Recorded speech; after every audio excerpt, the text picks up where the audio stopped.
Bem, amigos do Quinto Elemento, estamos aqui de volta em Lisboa. A temperatura, a sensação térmica de 11 graus, uma friaca, choveu o dia inteiro. Apesar de estar 15 graus, a sensação térmica é 11 e está caindo. Então está um frio animado. Bom, estou aqui por causa disso também com o nosso super abatanado, que foi um presente do amigo meu, que me deu um café da Guatemala, que aliás é espetacular. Vou tomar um café para alguns que ficam chateados, mas eu vou tomar. Espetacular. E estamos de volta, dessa vez, espero que com uma boa notícia, pelo menos imagino que seja. O nosso editor-chefe ouviu os seus comentários, ou leu, na melhor, né? Leu os seus comentários e decidiu, não só por isso, mas pela quantidade de baboseiras que os tecnocratas querem fazer contra nós, decidiu que o nosso encontro agora será semanal. Portanto, agora você tem no Quinto Elemento um programa de economia semanal. Meu compromisso com você é toda semana atualizá-los com análises em relação a tudo que está acontecendo dentro da geoeconomia, que nós consideramos mais importante nessa guerra dos tecnocratas contra nós. Bom, meu amigo, a verdade é que o ano começou também animado. Aliás, o ano não parou, só teve intervalo, né? Não dá para quem dera que voltasse só depois do carnaval. O fato é que o ano começou animado.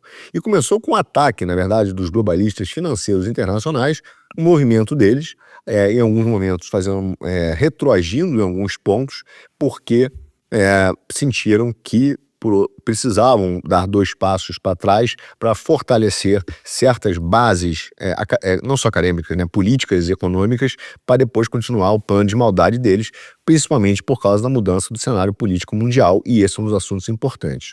Mas o fato é que agora nós estamos vendo um movimento de concentração de riqueza em torno de um determinado centro, causado exatamente por um problema que surgiu mais cedo do que os globalistas financeiros, o mega capitalista, gostaria que acontecesse, que é a dificuldade, a questão de lidar com o déficit americano e a própria nova ordem econômica pós-liberal que está surgindo, e também as mudanças das placas tectônicas políticas que têm fortalecido a direita no mundo. Isso tem sido um movimento que saiu de controle do domínio desses caras e eles precisaram dar 2, 3 passos para trás. Dissemos isso recentemente, inclusive num programa, acho que no último programa, um especial sobre por que os bancos estão abandonando a pauta climática. Mas esse movimento, que é uma força centrípeta, ponto, vocês chamarem a atenção, e eu li, e com razão, você tem razão. O movimento de força centrípeta da economia, preparando um tsunami financeiro, que de certa forma seria inevitável. A questão ia ser sempre quando, em que momento.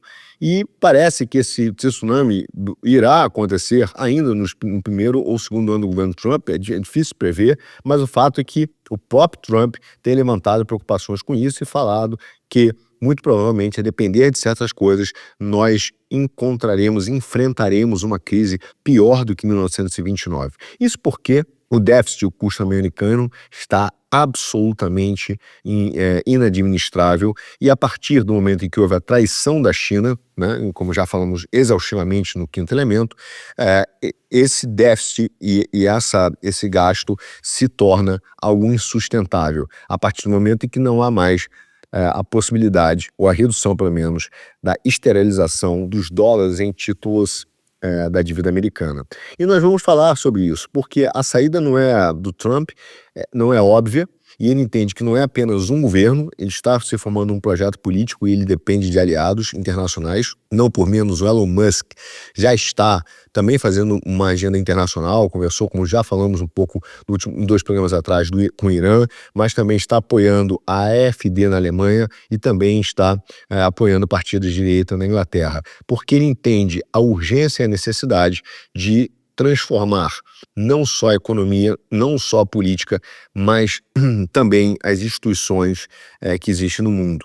É necessário criar uma desvalorização na Ásia? Sim. É necessário criar uma crise econômica na Ásia? Sim, para poder atrair e recompor o déficit americano, reduzindo a chance de um tsunami estourar no colo dos Estados Unidos, e o Trump prefere que que isso arrebente no colo da Ásia, da China e da Ásia, mas sem dúvida, a economia da Europa também deverá ser sucateada, viver um colapso financeiro e também perder a sua soberania sobre assuntos energéticos. Ao mesmo tempo que os tecnocratas da ONU ainda fiéis ao projeto original da tecnocracia, tentam a todo custo manter esse projeto de governança tecnocrata global. E, de certa maneira, talvez o que o Elon Musk realmente esteja vendo é a necessidade de apoiar movimentos políticos que levem ao fim da União Europeia, pelo menos como nós conhecemos.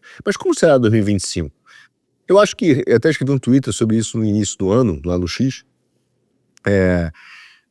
que dizia o seguinte, que eu acredito que enquanto o quadro que vai se desenrolar, a narrativa geral, é que os Estados Unidos vão continuar com um conflito comercial tarifário aberto e com subsídios para sua reindustrialização, trazer o setor produtivo para dentro dos Estados Unidos, ao mesmo tempo que do outro lado você tem uma China perseguindo uma estratégia de controle sobre as cadeias de fornecimento global e local de produção para garantir a logística de produtos e criação dos seus mercados internos e externos. Isso faz parte de uma estratégia, ao contrário do que alguns discutem, não de desdolarização, mas de ganhar dos Estados Unidos dentro do próprio universo do dólar, tá? É claro que existe um processo de desdolarização paralelo a esse, existem esses motivos, nós falaremos disso também, mas realmente também acredito que o que a China está tentando fazer é ganhar dos Estados Unidos dentro do ambiente da moeda do dólar, porque ela também não quer, e já falamos disso ano passado, ela não quer ser a última financiadora de bens públicos globais, isso significa financiadora da moeda global. Não é o papel dela, não é a visão dela. Tá? E não é porque ela é boazinha, não, pelo contrário. Tá? É porque ela não está disposta a fazer também esse sacrifício. Tá? Enfim, a Europa, por outro lado, está enfrentando um grande desafio de perda de competitividade, também causado pelos tecnocratas globalistas, e nós vamos falar exaustivamente disso. Por exemplo, o relatório de competitividade feito pela Europa foi feito pelo Mário Draghi, que é um conhecido como Super Mario, falaremos dele em alguns programas, mas ele é feito Super Mario aqui na Europa, mas é um cara que foi da Goldman Sachs, junto com tantos outros aí que passaram aqui pelo Banco Central Europeu. Enfim, mas haverá essa perda de competitividade também causado pela inação política da Europa, e é onde o Musk está entendendo que ele pode contribuir para alterar essa composição política. Né? Um grande reset na Alemanha, da indústria alemã, já está acontecendo, e as suas próprias fraquezas estruturais levam a Europa hoje, a zona do euro, a um colapso econômico. Portanto, é muito provável que nós vejamos ao longo do tempo o fim da União Europeia como nós conhecemos. Tá? Enfim, haverá uma guerra tarifária, isso é certo, e com ela uma guerra cambial. Isso também é certo. A questão é simplesmente quando e que magnitude e onde vai estourar a bomba atômica financeira, tá? E ela indubitavelmente virá, né? E esse é o grande desafio que o Trump vai enfrentar, meu caro.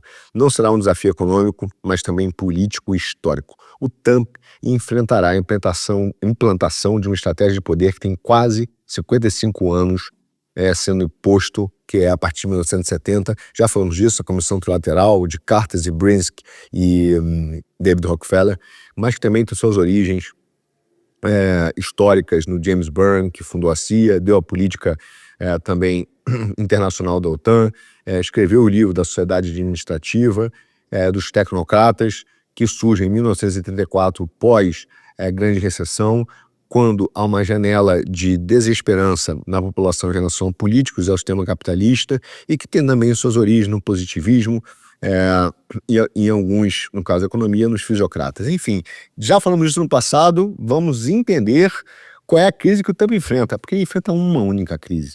Uma crise que começa em 1970, mano. E o fato é que desde 1970, a classe média que ele defende no MAGA hoje, e a classe produtiva que também ele defende no MAGA, tem sido o foco de uma sequência de medidas hostis, tanto nos Estados Unidos quanto na Europa.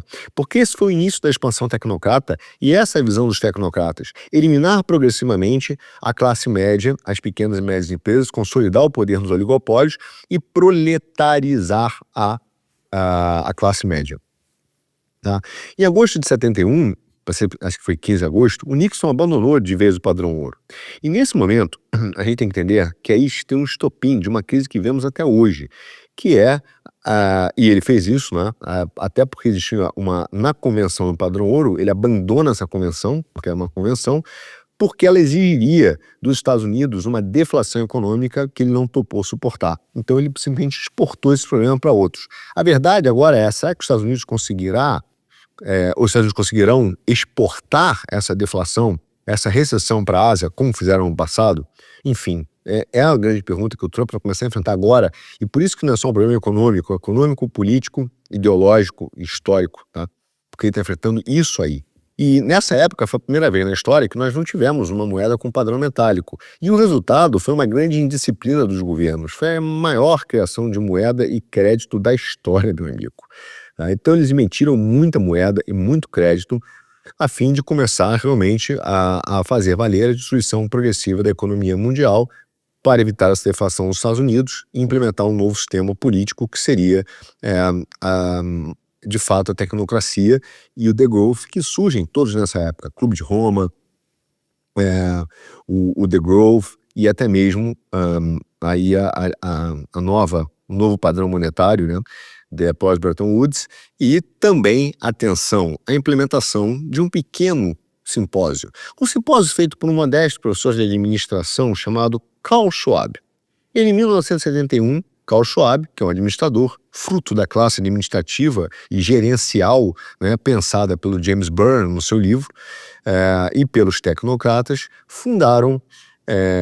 que também fundaram a CIA, atenção, James Byrne estava nessa, e até hoje dominam a CIA, os tecnocratas, mas enfim, esses caras, esse modestíssimo professor de administração na Suíça, monta o Simpósio Europeu de Gestão. E o objetivo era introduzir práticas de gestão das empresas americanas nas empresas europeias. Corre, Bino, que é cilada!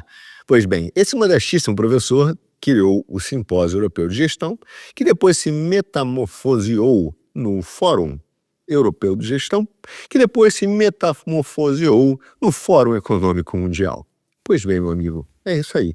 O Simpósio Europeu de Gestão, nessa época, ele tinha ligações com centros de estudos industriais e eles basicamente criaram 3 premissas para essa nova era que eles estavam prevendo. Qual era a primeira? A primeira premissa é que as nações mereciam e deviam morrer. Então elas mereciam e deviam morrer para poder se adequar a um modelo de econômico onde você era a administração da prosperidade para todos, tá? Segundo, os negócios deveriam ser agora administrados não mais por capitalistas, mas por administradores, né? É a classe gerencial do Byrne. Então, pessoas que não têm empreendedorismo, não têm vontade de, crescer, não. Ele está ali para administrar. Você conhece gente assim desde quando, né? Basta visitar a Comissão de Valores Imobiliários, o Banco Central, os bancos mesmo, reunião de compliance. Cara, a quantidade de gente hoje nas grandes empresas que são administradores, e veja bem, não é nem maldade dos caras, eles foram treinados dentro das faculdades para isso.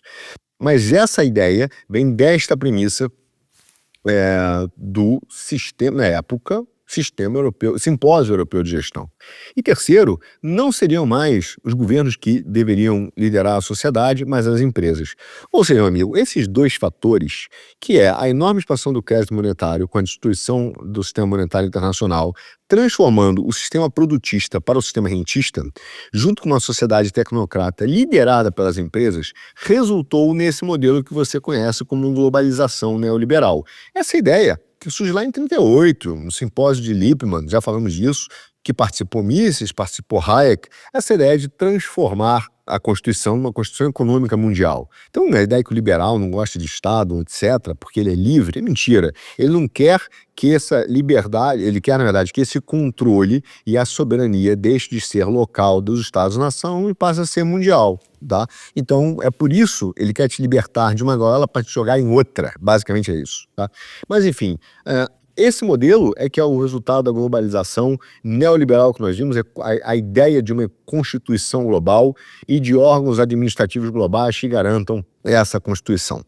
A realidade é que até hoje, meu caro, quando você discute com algumas pessoas, eles acreditam que nós vivemos aí no modelo forjado na Primeira e na Segunda Guerra Mundial, ou que a gente defenda isso, né, de uma macroeconomia internacional que era organizada pelos Estados-nações. Tá? E que dependia do sistema de produção nacional e também criava, por conseguinte, o desbalanceamento de conta corrente. Só que isso não existe há muito tempo, meu caro. Isso foi paulatinamente, desde essa época, substituído pela coordenação do comércio global por corporações multinacionais. Então, mas elas, como elas faziam isso? Elas coordenam as cadeias de valor. Basicamente, é o domínio dos meios de ação, infraestrutura, portos, todas as cadeias de valor do mundo. Então, as corporações começaram a coordenar os sistemas econômicos. Não mais as economias nacionais, mas as corporações. Isso que é esse globalismo. Em paralelo, o dinheiro também virou um negócio global, que também foi coordenado por instituições financeiras rentistas, tá? Que passaram a dominar o mundo e a organizar as próprias economias. E isso tudo faz completamente adequado com a estrutura, com a ideia tecnocrata. Porque o que eles querem é isso, liderar o mundo sendo liderado por grandes empresas, administradores não mais capitalistas e a eliminação progressiva das pequenas e médias empresas e também proletarização da classe média. Tão simples quanto isso. Tá? Então, essa expansão monetária de 71, ela gerou, por inúmeros motivos, continuamente, nós não vivemos diversas crises, nós vemos uma crise com diferentes graus de intensidade e natureza ao longo do tempo, mas é uma única que nasce disso aí. Ela gerou um enorme déficit americano que vivemos hoje e o crescimento da dívida de governos, que tem levado à queda de produtividade. Para você entender isso bem, veja esse gráfico. Aqui, ó, até 1960, 70, um pouquinho mais de 70, você vai ver que os Estados Unidos têm um crescimento muito pequeno da sua dívida. A partir de 70 ele começa a crescer, tá? Só que ainda vou ser legal, hein? Atenção. Vou deixar ele crescer até 2020. Nesse período de 220 anos, os Estados Unidos atingiu o valor de 11 trilhões de dólares de dívida. 11 trilhões. Nos últimos 4 anos, de 2020 a 2024, ele acrescentou mais 11 trilhões de dólares. O que ele demorou para gastar, para se endividar em 220 anos, ele fez agora, nos últimos 4, meu caro. A dívida americana, ela tem crescido e aumentado 1 trilhão a cada 3 meses e pouquinho. 1 trilhão de dólares. Aproximadamente a cada 3 meses e pouco, os Estados Unidos devem mais 1 trilhão de dólares. E, evidentemente, para as instituições rentistas. Agora, atenção, esses caras são tão sem vergonhas, e veremos isso com mais detalhe em um mundial para frente, que apesar de nós estarmos falando da globalização neoliberal, e você vê muita gente falando dos mercados, esses caras que foram administrando o mundo, desde 1980 para cá, fecharam inúmeros bancos. Nos Estados Unidos foram fechados mais de 10 mil bancos, tá? O BCE, que é aqui na Europa, fechou nessa curta história de tempo mais de 6 mil bancos. Um dos grandes fechadores de bancos aí foi o Mário Draghi, que escreveu agora recentemente, e falaremos muito, mas muito desse relatório de competitividade europeia esse ano, escreveu as soluções e ele é mais consolidador e ainda fala que tem que ter mais consolidação bancária na Europa. Não justifica porque a Europa tem tantos, na visão dele, tantos bancos, e o fato é que os sistemas bancários regionais sempre foram os grandes financiadores das pequenas e médias empresas. Então esses caras defendem a história de globalização, livre mercado, toda essa ladainha, mas no final eles fecharam instituições que fazem o dinheiro circular, concentrando o sistema bancário em poucos agentes, tá? Essa é a realidade. E criaram esse sistema de endividamento que é para quem, de fato, os Estados Unidos devem nos Estados Unidos, no setor público e no setor privado. Dívidas abissais. Só a Mastercard e a Visa têm 80% do mercado americano e fizeram um write-off agora de mais de 46 bilhões de dólares de dívidas de pessoas físicas que não pagaram o seu cartão de crédito, mas mesmo assim eles têm uma margem modestíssima de 50%, maior do que 50% de lucro. Que tal? É ou não é um dos maiores sistemas de agiotagem do mundo? No Brasil, a taxa do cartão de crédito rotativo é de 400 e poucos por cento, 420%. Tá? E os americanos devem, somente no cartão de crédito, 400 bilhões de dólares e mais de 18 trilhões no total. Que achas? Né? Tudo bem, tá tudo indo bem. Né? Enfim, se a dívida americana, meu amigo, fosse um país, preste atenção, se ela fosse um país, ela seria maior do que a Alemanha, China, Japão, Índia e Inglaterra juntos. Ok? Então, estamos falando de uma dívida colossal, que veio crescendo, como você viu no gráfico, desde 1970 para cá, e nos últimos 4 anos a coisa saiu de controle completo, porque se iniciou o grande reset, né? Se iniciou uma batalha para a substituição do sistema político, do sistema monetário internacional, e para desespero dos tecnocratas americanos, os tecnocratas chineses traíram e não toparam. Eles falaram, bom, se é para fazer, eu quero tocar isso. E esse é o grande momento de ruptura dos dois tecnocratas que existem. Por isso que eu digo que o Trump irá não só ter uma batalha muito grande, mas ele precisa criar um sistema e um projeto político consistente a longo prazo, não só fora dos Estados Unidos, não só dentro dos Estados Unidos, mas como fora. Porque nós vamos precisar de aliados na Europa, no Brasil, de correntes políticas que enfrentem globalmente também essa ameaça tecnocrata. E é necessário não apenas um homem, mas um projeto político. Por isso que eu digo que também os grandes homens desse governo, tomara que continuem, seja o Vance, com certeza que ele é vice-presidente, mas tem de importância, o Vance, o próprio Elon Musk, enfim, mas são caras que realmente não são neocons e são anti-wokes, e esse anti-woke soberanista cristão, por exemplo, esse é realmente o grande ativo político que surge nessa ordem que está por aí pós-liberal. Enfim, agora, vamos lá. O descolamento dessa dívida americana que acontece a partir de 1970 e essa monstruosidade de geração da base monetária é, sem dúvida nenhuma, o grande responsável por uma coisa chamada inflação. E a inflação tem crescido mais do que os salários, principalmente por causa desse estímulo absurdo dos últimos 4 anos. E por isso, meu caro, que as pessoas estão mais pobres. O salário real está diminuindo. E é por isso que, apesar de todo o ganho de produtividade que existe, inclusive de tecnologia, máquinas, descobertas, eficiência energética, eficiência mecânica, etc, etc, etc, nós recebemos cada vez menos. E esse tem sido o principal processo de transferência de riqueza. Sim, o que acontece? Quanto mais a inflação sobe, e essa é a grande cara de pau desse sistema chamado método de inflação, que é adotado, inclusive hoje, né, com uma grande pompa e uma grande tecnicidade por parte dos bancos centrais que se dizem independentes, né? Até o Brasil, que não tem banco central independente, graças a Deus, mas não tem nunca na vida, ele adota esse sistema, mas o fato é que o governo fala para você que, assim, olha, não se preocupe, eu vou deixar você mais pobre esse ano, mas é só um pouquinho, tá? Só 3% ao ano. E se estourar um pouco, se eu te deixar mais pobre do que imaginei, eu vou tirar dinheiro seu através do aumento da taxa de juros. Da taxa de juros. Eu vou subir a taxa de juros e encarecer o seu empréstimo. Basicamente é isso, entendeu? Então, esse sistema de meta de inflação, na verdade, é o grande princípio de processo de transferência de riqueza do setor produtivo da economia. Tá? Então, você tem tido uma destruição paulatina, seja pela inflação, seja por aumento dos juros, do setor produtivo, pelo setor rentista, que é essa transferência de riqueza, mas também dos trabalhadores, através da perda do salário real. Tá? E esse dinheiro vai para onde? Não engana-se que ele vai diretamente, primeiramente, para os bancos. Ele também vai para os bancos. Mas primeiro ele vai para os governos. E os governos, aí sim, né, os governos que absorvem metem a mão no seu bolso através do aumento de imposto, através do aumento de regulação, né, também, mas eles aumentam o imposto e a inflação, aí sim, esses caras depois vão acabar tendo que gerar impostos também adicionais, futuros, né? E esses impostos futuros e essa inflação serão convertidos em altos pagamentos de juros públicos aos oligopólios rentistas, que ganham tanto dos governos quanto das pessoas físicas do crédito. Basicamente, é isso que se transformou em economia pós-1971, a destruição produtiva e o crescimento do polo rentista. Agora, esse é o problema.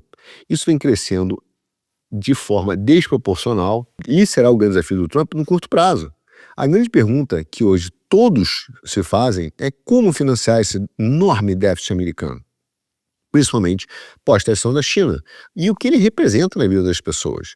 O fato, meu amigo, é que a dívida e o déficit estão em números colossais. A trajetória é desesperadora e mesmo os técnicos de governo americano não veem uma solução que não passe por uma crise de crédito, tá? E uma crise monetária, tá? Para você entender o tamanho do problema, veja agora este segundo gráfico.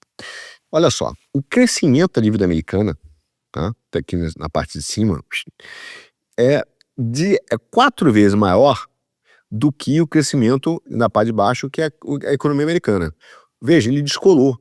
Então hoje, a dívida americana cresce 16% ao ano, enquanto a economia, que bomba, cresce 4%. Ou seja, a dívida cresce 4 vezes mais rápido que o PIB. E isso é que nós chamamos de caminho sustentável da dívida. É quando a dívida cresce mais rápido do que a economia, ainda mais com essa magnitude. Tá? Então as ações de 1971 geraram, e vem gerando nos governos, uma indisciplina sem precedentes na política monetária com a criação da moeda e crédito como se nunca viu na história. Só que eles achavam que não teriam problema, né? Eles poderiam viver o resto da vida com esse privilégio de emitir moeda, déficit gêmeos, sem que houvesse reclamação, sendo esse esterilizado pelos títulos e treasuries, né, dos títulos americanos, e que o mundo aceitaria, então, ter o modelo do Walter Funk, que era o ministro da Economia do período de 1938 a 1945 na Alemanha do Bigode, que ele queria fazer uma hierarquia participativa, que era a distribuição, na verdade, do trabalho para atender o centro, o epicentro, o país máximo, que era a Alemanha do Bigode. Então eles, olha, na verdade, não, vocês todos trabalham para mim e eu vou fazer a divisão internacional do trabalho. E era isso que estava sendo posto dentro de uma economia extremamente planejada, quando a China falou, olha, eu vou entrar em produtos agregados, não vou ser a manufatura, a indústria barata do mundo, não. Né? E o jogo vai mudar. E nós vamos falar disso. O problema é que, além disso, quando começa a crescer, sair e abastecer o mundo todo de indisciplina monetária, é que o resultado de 70 gerou a inflação dos anos 80, uma inflação de 20% ao ano nas economias mais avançadas.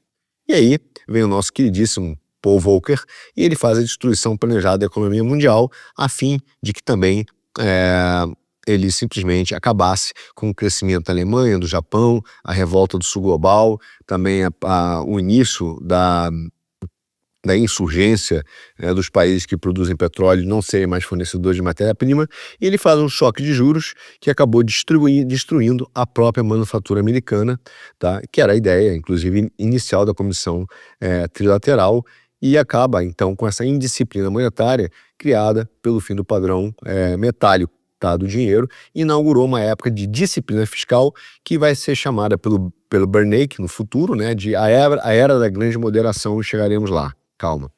Mas, enfim, ele faz isso e a derivada, meu caro, é que aí surge o consenso de Washington e sob uma nova ordem monetária, os países quebrados precisam de ajuda e aí os Estados Unidos entram fazendo empréstimos, nova ajuda, nova emissão de moeda, mas dessa vez lastreada e baseada em ativos estratégicos, como inclusive foi feito também no Plano Marshall, que eu vou contar um dia para vocês um pouco mais sobre o Plano Marshall e como ele se tornou também um dos planos que mais lavou dinheiro na história para a CIA. Falaremos dele em algum momento para frente. Mas, enfim, essa nova ordem monetária e política feita pelo Consenso de Washington acaba ajudando a implementar de uma forma muito mais agressiva, preparando, né, através de Reagan, Thatcher e outros, o neoliberalismo, que foi o modelo usado a partir, então, de forma bastante ampla dos anos 90. E aí, eu quero falar de um cara específico, que foi o Robert Rubin. Robert Rubin é um cara interessante porque ele foi secretário de Tesouro do Clinton, mas ele foi um cara que quase evitou a catástrofe que nós vivemos, porque ele, de fato, conseguiu transformar os déficits americanos gerados, atenção liberais, isso é para vocês, o déficit gerado pelos conservadores na era do Reagan. Sim, meu caro, o Reagan aumentou o custo do Estado e gerou déficits maiores, né? Enfim. Mas ele cortou impostos. Sim, depois o George W. Bush também cortou impostos, tá? Mas, enfim. Mas o Rubin, ele criou, mesmo sendo na era Clinton, superávites orçamentários substantivos, tá, para os Estados Unidos. Só que ele alertou que o modelo que estava sendo adotado para ser sustentado precisava incluir, de qualquer maneira, a Eurásia no jogo da economia liberal, neoliberal, global, para você poder, então, trazer, de fato, a partir dos anos 90, né, é trazer de fato um crescimento do déficit sustentável com crescimento econômico que não iria apenas limitar os gastos do governo. Então, o que acontece a partir daí é que o Clinton, entendendo a necessidade e urgência de trazer a China para dentro da economia liberal, e manter o seu superávit e a própria ideologia, ele então convida a China em 95 para a WTO, que é a Organização Mundial do Comércio, OMC. Só que, atenção, eu estou falando de 90 para 95, no meio do caminho nós sabemos que em 94 nós tivemos uma crise, 96 outra, 97 outra, 98 outra, 99 outra, e eu falei delas, como derivadas do problema do consenso de Washington e também do modelo utilizado para segurar a inflação e começar a implementar o neoliberalismo no mundo e também em países emergentes. Mas, enfim, o Clinton não chama a China para o WTO, para a OMC. Só que eles já tinham usado essa estratégia com os países da Europa Ocidental em 45, com o Japão e com a Ásia Oriental nos anos 50 e 60 e com a Europa Oriental no final, no início ali dos anos 90. Então os caras olham aquilo aí e falam assim, cara, eu já sei o que vocês vão fazer, porque eu vi o que vocês fizeram, tá? E é óbvio que essa abertura de mercado, ela sempre foi boa para a economia americana, para as empresas e para os investidores, mas principalmente foi para os consumidores americanos. Quer dizer, e aí é curioso, porque isso é um golaço que os caras fizeram, e eu sempre falo dessa capacidade americana, né, de aliar, de grudar os seus interesses pessoais em conceitos. Quer dizer, os interesses americanos se consolidaram com o próprio capitalismo. E isso é engraçado como está no discurso até hoje de muita gente no Brasil, liberais, etc.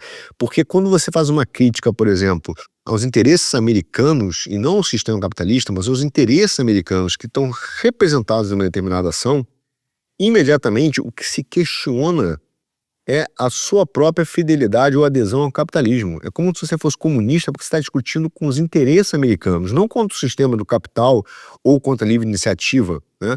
Mas contra o interesse americano. Impressionante. Isso, aliás, é super comum. Aliás, eu e Kim Paim sofremos isso diariamente. Tá? Mas é muito curioso, porque os caras conseguiram grudar os seus interesses de países pessoais, né, do seu povo, ao próprio conceito de capitalismo. Pô, isso realmente é uma coisa impressionante, tá? Bom, óbvio que urgente e pressionado para boletar, meu caro, o Clinton abandonou seus valores éticos, não que ele tivesse muito, né? Mas ele abandonou o que ele falava que fazia, pelo menos. Ele parou de exigir do governo chinês a defesa dos direitos humanos, a supremacia da lei, o Estado democrático de direito e até mesmo a democracia. Ele foi empurrado a aceitar e vender, impor a integração comercial impessoal para continuar com a governança global neoliberal que precisava andar em alta velocidade, né? E com isso ele acelerou a transferência de manufatura para a China. Tanto que a General Motors, bem feito para você, General Motors, que acreditou nesses vagabundos e agora está cheio de problema, agora está sendo passada, atropelada pelo BYD, pelo Tesla, tem que se ferrar mesmo. A GM apostou todo o seu futuro na China, colocou a sua manufatura e o seu futuro na China, pensando nesse modelo de barateamento da sua manufatura. O que aconteceu, meu caro? O crescimento da China foi espetacular. Além de eles começarem uma guerra furtiva, que já falamos em alguns outros de geoeconomia, né? Mas eles começaram então um crescimento espetacular, inclusive com a guerra furtiva, que tem a ver com, óbvio, a violação das patentes, cópia, enfim, pirataria, tudo isso que os caras fizeram mesmo, tá? Só que a aposta dos Clinton, e pressionados por uma urgência grande do Rubin de manter o crescimento do superávit, e ampliar, então, e voltar a ter um sistema americano que fosse mais robusto economicamente, o Clinton, então, entendeu que a globalização e o comércio internacional iriam ocidentalizar a China. E essa é a premissa de todo liberal, tá? Ele fala assim, cara, basta fazer o comércio internacional e tá tudo bem. Isso vai gerar poder econômico gera democracia, e depois gera poder político, né? Já viu o que aconteceu, a coisa não funcionou dessa maneira porque a China não mergulhou de cabeça no modelo neoliberal E, ao contrário, o Partido Comunista Chinês dobrou a aposta do lado contrário, usou esse crescimento espetacular para fortalecer a sua política imperialista. Agora, a China foi inteligente. Ela percebeu que ela precisava se preparar economicamente para receber essa grana. E ela estudou o que aconteceu no mundo.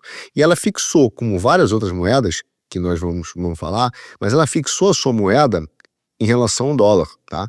Só que ela estudou e percebeu, conheceu o que aconteceu no passado. E que o modelo americano, como ele estava sendo vendido, resultava inexoravelmente para os países que eram implementados nesse modelo, uma crise questão de anos. Isso aconteceu na crise do México em 94, isso aconteceu na Malásia, na Coreia do Sul e na Tailândia em 97, isso aconteceu na Rússia em 98, e isso aconteceu no Brasa em 99 e um pouquinho mais para frente, em 2001, na Argentina. Tá? Então, veja bem, se o século XXI começava com 65% das economias do mundo atreladas ao dólar, e quem não estava ali estava atrelado ao euro, isso mostrava para a China a força e também a importância e os perigos de uma moeda fixa em relação ao dólar. Tá? Claro que no curto prazo isso criava inúmeras vantagens para o país que estava fixando a moeda. Por quê?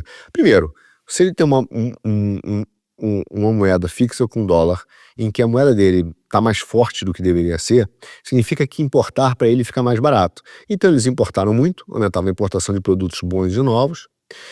Ao mesmo tempo, as elites podiam comprar, a burguesia, ativos de real estate fora do país deles com subsídio cambial, tá? E isso também gerava uma aparência de estabilidade, de que aquele povo estava rico e que levava a uma onda de investimento de recursos.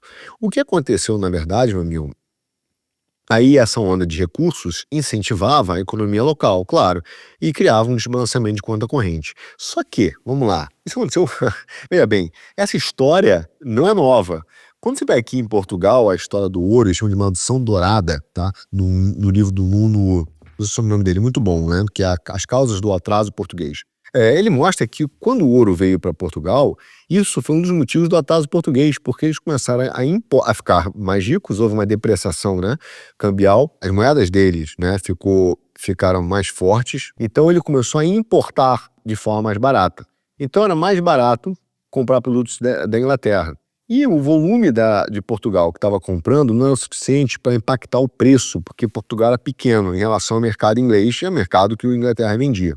Então, como ele importava mais barato, ele foi acabando destruindo as indústrias portuguesas. De certa maneira, isso é um negócio muito legal para a gente falar, porque você vai ver que há um descolamento dos preços dos produtos que a gente chama de transacionáveis com não transacionáveis. Então, há um descolamento desse preço. O não transacionável é terra, por exemplo. Eu não consigo exportar terra, né? Então, é um exemplo de produto não transacionável, mas o Nuno aborda muito bem esse negócio, mas eu não vou entrar nisso agora. Mas, de certa maneira, quando você fixou o câmbio, nessa época, com essas pequenas vantagens para o de curto prazo do país, isso gerou um problema de fim das indústrias locais. E o que aconteceu é que as indústrias acabaram sendo compradas exatamente por esse fluxo de capital estrangeiro que entrava, tá? Com um dólar aparentemente desfavorável para eles, né? Mas que, na verdade, estava sendo preparado não uma operação financeira cambial, mas uma operação estratégica de recursos de longo prazo. Isso foi de tomada de recursos de longo prazo de mercados. Foi assim que se destruiu as indústrias pequenas e médias mundiais durante muito tempo, inclusive a indústria brasileira de couro, né? Eu me lembro quando eu era pequeno, antes de 94, governo Fernando Henrique, eu ia ao sul, minha mãe falava, vamos comprar sapato brasileiro, casaco de couro, e isso não existe mais, tá? Morreu. Então, hoje tudo feito made in China. Então, obviamente, houve um processo duplo nisso. Primeiro, a compra e a tomada dessas indústrias por indústrias estrangeiras. O Brasil, por exemplo, se industrializou a partir daí, né? Então, e se você se lembrar, por exemplo, vou pegar até um evento mais recente. Quando você ouve essa redução do dólar frente ao real, na época do governo Lula mesmo, que nem era mais fixo, né, que foi quase dólar 2, 1,80. O que o brasileiro fez? O brasileiro de burguesa, né? Foi lá e comprou um apartamento em Miami. Tinha um subsídio, tinha um valor indireto, era mais barato comprar, né, o apartamento. Então, Eles comprou o Brasil ia para Miami, o Brasil ia para Miami, era conhecido como Give Me Two, né? Que o cara comprava tudo em dobro, porque era de graça. Então, se é de graça é porque havia um erro no câmbio. O que não faz sentido. A gente não tem a capacidade de gerar produto de valor agregado como os Estados Unidos, né? Enfim, foi o que aconteceu nessa época. Então os chineses viram isso e entenderam que esse modelo era sustentável, e de fato ele era, até mesmo para os países. Depois que se mostrava que não havia força produtiva interna e que as indústrias e a capacidade industrial estava sucateada, havia o que a gente chamava de onda de saída de recursos, porque se desconfiava da própria estabilidade do país. Tá? E aí, essa onda de saída de recursos geravam crises cambiais, aí o dólar disparava. Isso aconteceu com todos os países. A China entendeu que esse modelo não era sustentável e ela fez uma malandragem. A malandragem que ela fez foi adotar a política da Alemanha de 1950 e do Japão de 1960. Ela fixou uma moeda, sim, mas desvalorizada. Ela fixou uma moeda sobre-desvalorizada. Então, ela fez um movimento contrário. Isso, na verdade, foi contrário aos interesses do povo no curto prazo, mas favorável aos interesses do país no longo. Atenção, hein? Cara, uma aula isso. Porque ela tornou a importação de produtos mais cara do que deveria ser. Não precisava ser tão cara.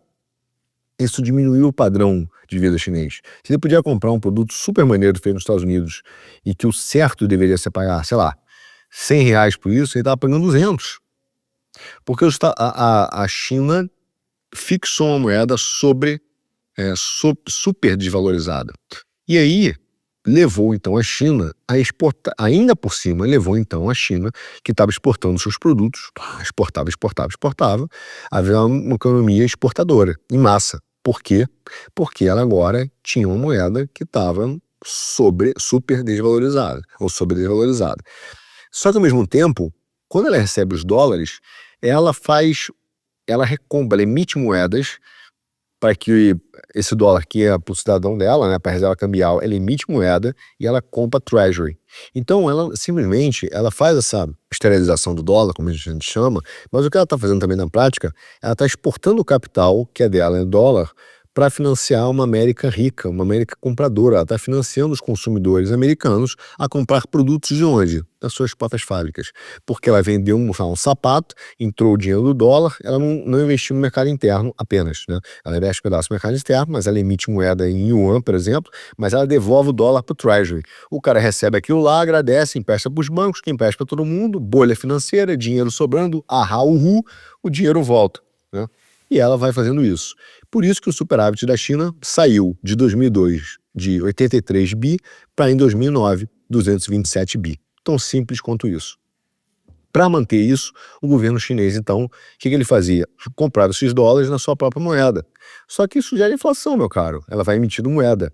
Para evitar o aumento de moeda, aí entra a mão autoritária do governo chinês. Ele mandava os bancos manter esse dinheiro em reserva, aumentando a reserva bancária, tirando de circulação na marra.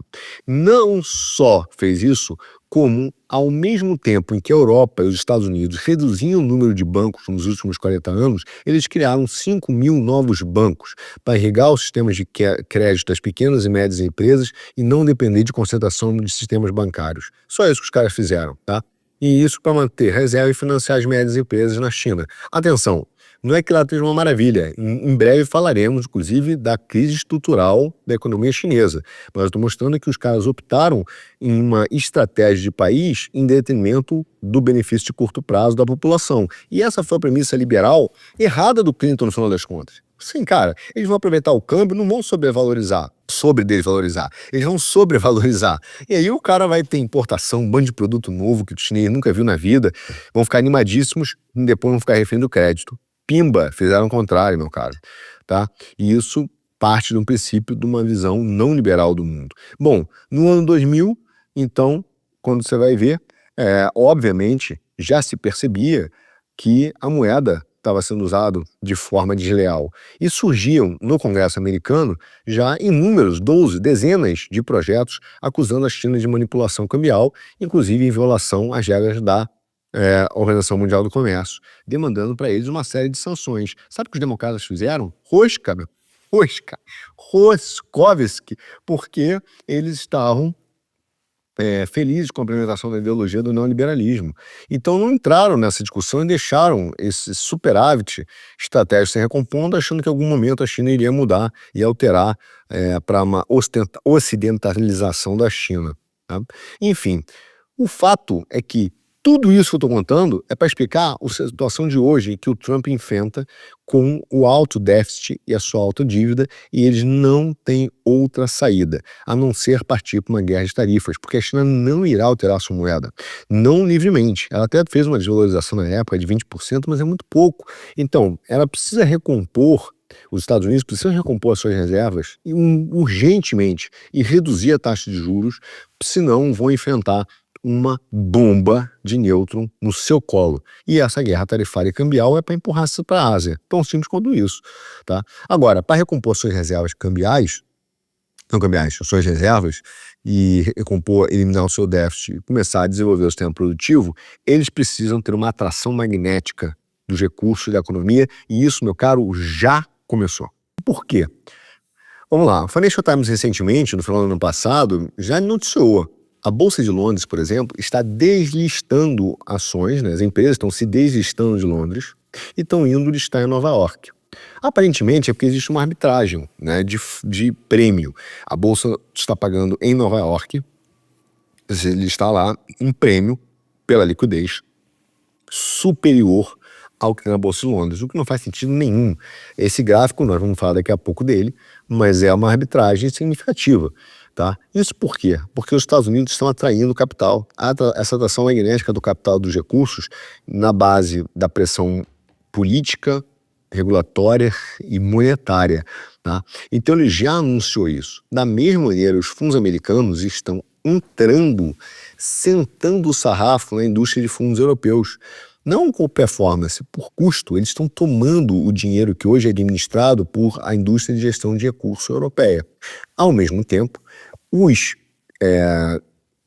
capachos aqui na zona do euro, do BCE, inclusive o seu Mário Draghi e a Vanderloca, eles defendem criar órgãos regulatórios supranacionais para monitorar as instituições, o mercado de capitais, que é para garantir que os países não consigam criar instrumentos de desenvolvimento do seu próprio mercado de capitais sem passar pela zona do euro. Isso aconteceu recentemente na indústria de criptoativos.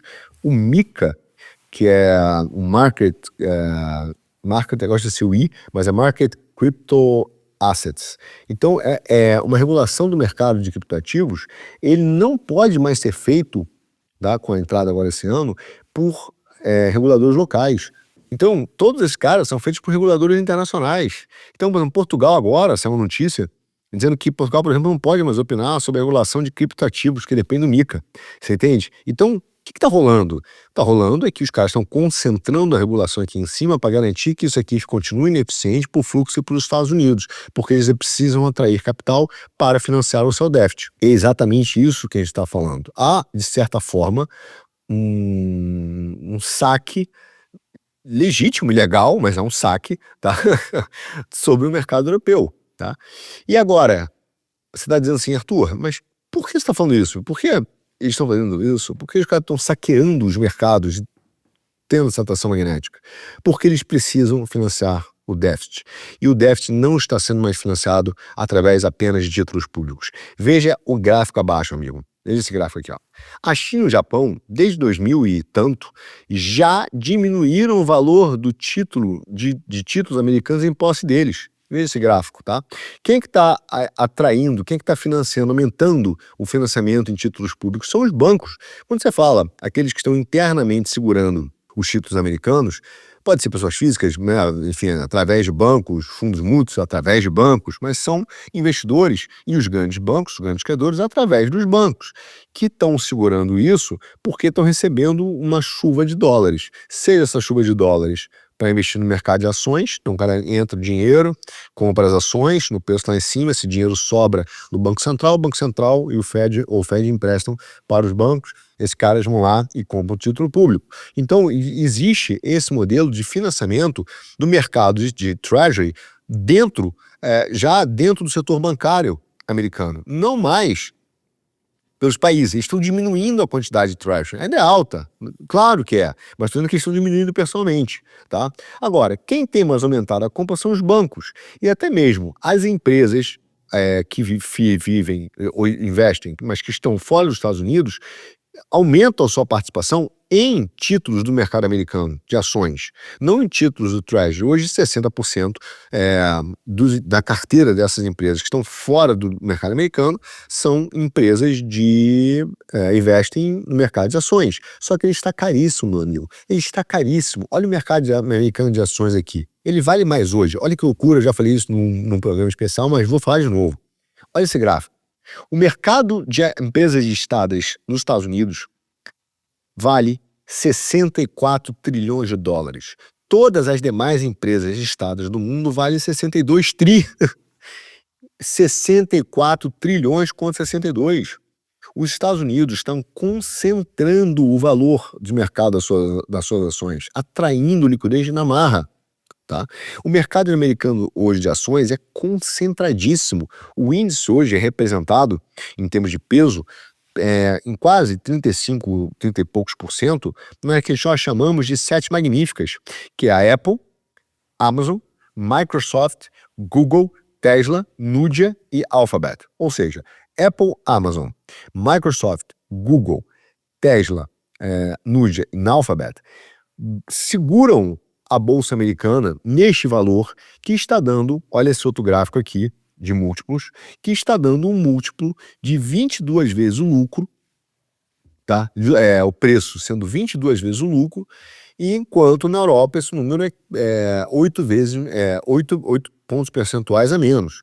Então você está dizendo assim, cara, eu recebo em 14 anos, 15 anos, eu recebo de volta o meu dinheiro, e no outro eu tenho que esperar quase mais uma década para receber o meu dinheiro. Ou seja, é um mercado extremamente caro, concentrado e que está financiando indiretamente o dólar e, portanto, o déficit americano. Tá? Ou seja, as 7 magníficas, elas têm concentrado rentabilidade e têm concentrado volume. A rentabilidade depende delas. Se houver um estouro de uma bolha na área de tecnologia, meu amigo, estoura uma crise daquela aquela barragem agora esqueci lá de Minas, no interior, que é complexo. Assim, é inundação, é bomba de nêutron, tá?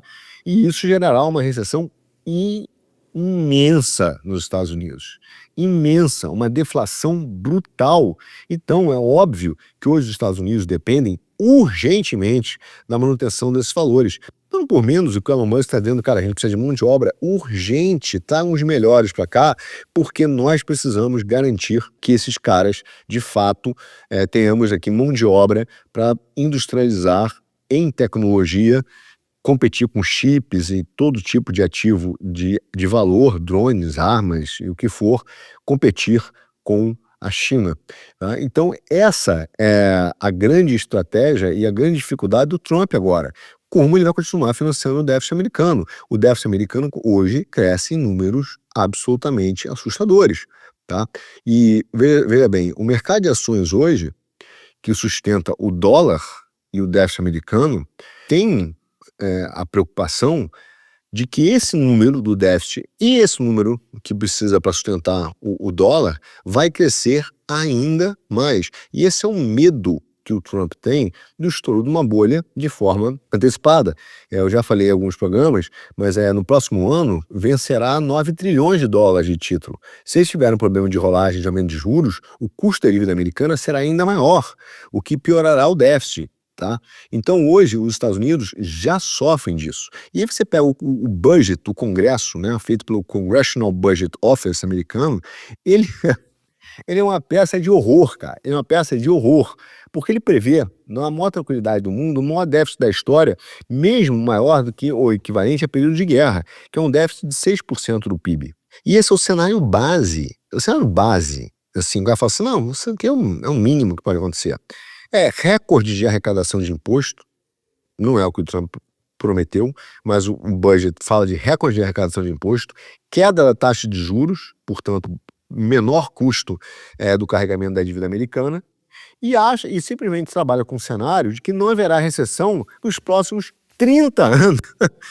30 anos assim, ó, nós não teremos um problema de recessão nos Estados Unidos. Esse é o cenário base do Congresso americano, tá?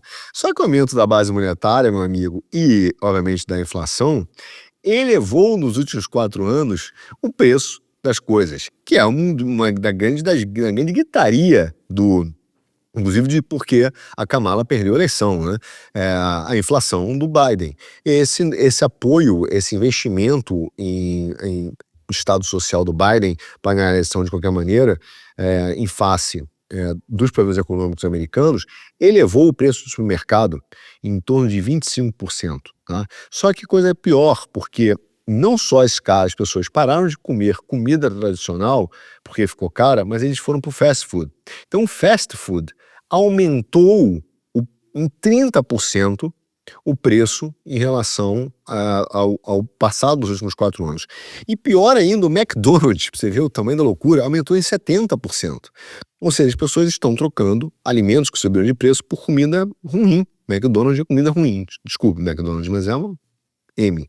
Enfim, ou seja, apesar de todo esse gasto que o Biden fez e aumentos de déficit, isso não gerou uma sensação de melhora financeira na população. E quando você olha, então, o que o CBO prevê é assustador. Ele prevê que em 10 anos a dívida americana vai atingir 54,8 trilhões de dólares. Hoje está em 30 e poucos. O cara vai dizer, cara, onde você vai arrumar essa diferença, mais 14 trilhões? Vai continuar sendo financiado pelo Estado, pelo mercado de ações americanos? E o próprio Tesouro americano, nas suas projeções, também não vê nenhuma solução de curto prazo, meu amigo. Zero. Eles projetam que o buraco nos Estados Unidos entre as despesas e receitas nos próximos 75 anos, então eles fazem conta de 75 anos, dos 75 anos, o buraco de despesas que eles chamam que não tem sustentação é de 78 trilhões de dólares. Eles acham que o seguinte, que eles vão arrecadar nesse período 137,4 trilhões de dólares e que vão gastar 215,7. Então o cenário base é que ainda tem que arrumar, nos próximos 75 anos, 78 trilhões de dólares. Só isso, para despesa, fora rolagem. Só que esse número, segundo o Tesouro Americano, pode chegar a 175 trilhões de dólares. Só para você ter uma noção, presta atenção, esse é o buraco que eles estão prevendo. Vamos supor que eles falam assim, cara, o número pode ser pior. Vamos pensar esse número. Em 70 anos, 75 anos, os Estados Unidos podem ter um buraco, uma diferença de 175 tri para cobrir. Esse número é maior do que tudo que os Estados Unidos já gastou com custo, desde a sua Constituição em 1787, ajustada pela inflação, meu caro. Esses juros já estão maior, quer dizer, o buraco já está maior do que tudo que os Estados Unidos já gastou. Quando Trump olha isso, ele fala, cara, isso aqui vai acabar mal. Então, ele não tem outra solução, e essa é a grande pergunta, ele tem outra solução em relação à China, do que fazer uma guerra tarifária e uma guerra cambial. Ele não vai deixar estourar no colo dos americanos. Ou não deveria. Ele vai tentar jogar essa bomba para a Ásia, para a China. E é por isso que ele está parecendo um louco furioso, dizendo o seguinte, cara, eu vou tacar fogo nisso aqui. Se a China virou uma traidora, está na hora de eu buscar esse superávit inteiro que eu mandei para lá. Entende? E o que acontece hoje é que ele só vai fazer isso através de uma guerra cambial, para não ter que fazer uma guerra militar. Então, uma guerra cambial, né, e uma guerra política, e uma guerra também, eu digo, histórica e ideológica, porque ele precisa desarmar essas estruturas também tecnocratas. Enfim, não são coisas triviais. E por isso que ele precisa de aliados. E muito provavelmente ele precisará fragmentar novamente a Ásia, a Europa, tá? E jogar essa bomba lá na Ásia. Porque os tecnocratas europeus dominam hoje a União Europeia. E tem um lado que é bom, né? E um lado que ele tem que atuar com coação para poder fazer com que a União Europeia se mova. Exemplo, recentemente ele falou, você vai aumentar o custo da OTAN e você vai comprar o meu gás. Não é uma maneira mais legal de você tratar os seus amigos, né? Porque talvez não sejam tão amigos assim. Esse é o problema, tá? Então, os Estados Unidos precisam atrair mercado de capitais urgentemente e recursos urgentemente. E farão isso de toda a maneira possível. E isso implicará, inclusive, no Bitcoin, em ouro e outras coisas, tá? Bom, e é óbvio que nós temos um cenário em que ele também começa a se preocupar com a sua força militar. Veja, os juros que os Estados Unidos estão pagando já está maior do que o Medicare e do que a defesa. Significa que ele gasta mais para pagar banqueiro, meu amigo, do que cuidar com a segurança nacional, investir em armas para a guerra, em inteligência, e mais do que em saúde. Olha esse gráfico aqui, ó. Nesse ritmo, nos próximos 10 anos, o pagamento de juros dos Estados Unidos ele vai atingir 12,4 trilhão de dólares, né? 12,4 trilhões de dólares, que é 50% do tamanho da economia. Quer dizer, isso aí pelo Peter e Peterson, né? Quer dizer, Peter G. Peterson Foundation, excelente caras de política pública. Eu sigo eles ali, bastante deles. Enfim, o Trump precisa então acabar com essa desvalorização. Ele precisa desarmar esse sistema neoliberal tecnocrata que foi criado. Só que isso tem 55 anos, meu cara. Não é só um sistema global, são instituições, é a CIA, são burocratas, são academias, são faculdades, universidades, funcionários públicos. É uma estrutura que foi montada pelo menos nos últimos 50 anos, e isso é que o Trump vai começar a desmontar. Agora, se isso vai ser desmontado cirurgicamente ou haverá uma bomba de neutro, essa é a grande pergunta que a gente vai ter que fazer. Aparentemente, alguém vai pagar essa conta. O que Trump tenta fazer hoje é jogar para a Ásia. Enfim, isso é o que o Trump vai enfrentar. Tá? Melhorar as contas públicas, industrializar o país, iniciar uma nova forma cultural anti-woke e ainda por cima a batalha tarifária, tudo isso lutando contra a China, Deep State e CIA. Olha que beleza. Pois é, meu caro. Só que isso que é o problema. Poderia ter sido evitado lá atrás. Em 2002, o secretário do Tesouro, né, que era o Paul O'Neill, já alertava dessa emergência de controle fiscal, né, e dos gastos, e preocupados com o déficit americano com uma ameaça à economia, e naquela época, né, o O'Neill foi confrontado pelo Dick Cheney, que depois demitiu ele, dizendo o seguinte: pô, você sabe, né, o Reagan já provou que os déficits não são importantes. Então, bom, meu amigo, a realidade é que o Trump terá que fazer um enorme ajuste global, não tenha dúvida, uma nova guerra tarifária, desmontar as estruturas globalistas, neoliberais, cara, uma guerra cambial, empobrecimento da China e da Eurásia e o domínio da energia também, claro, né? Então vai montar um novo pós-liberalismo, uma nova governança global que talvez passe pelo fim da União Europeia como nós conhecemos. Não por menos está o Musk atuando aí para promover e incentivar a direita na Europa para buscar essa nova ordem que pode implicar sim no fim da União Europeia, pelo menos dominada pelos tecnocratas, né? Mas teremos um mundo multifragmentado sim, antes do mundo multipolar. O que será então que o Trump fará? Como ele vai resolver esse problema dos déficits? Como será o mercado financeiro, o impacto no Brasil, o impacto nos temas do campo monetário internacional, como será o desenrolar dessa crise e quando ela acontecerá, né? Será que a gente pode prever o fim da União Europeia mesmo? Tudo isso será assunto para os próximos GE Economia.